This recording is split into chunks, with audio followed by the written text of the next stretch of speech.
Nag-start na tayo mag-isa naman kagigil. Ay, bango talaga sa nag-igisa ka ng sibuyas. Bango.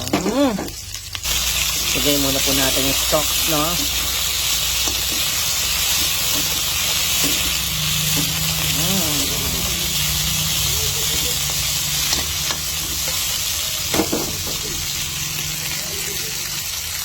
Lagyan na rin natin yung leaves.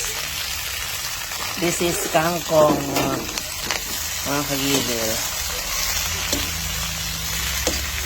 Stir fry lang natin. Tapos lagyan natin ng oyster sauce. Ulam na.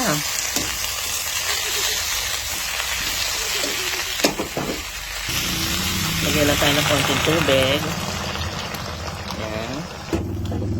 Let it simmer for just 2 minutes. After 2 minutes, mga kagigil, lagyan na natin ating tokwa. Pinito muna natin yung tokwa natin, ano. Then, we'll add oyster sauce. Isang pack lang at baka umalat. Mas pang pack na maliit lang yan.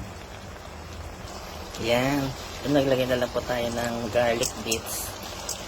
Yan. Luto na ang ating stir fry kangkong with tofu in oyster sauce. Healthy mga kagigil. Kain na tayo. Yan. Nag-fry lang po tayong tilapia, no? Para katay na ng ating gulay. Yan, para healthy po. Bukas na tayo kain ng pork or whatever.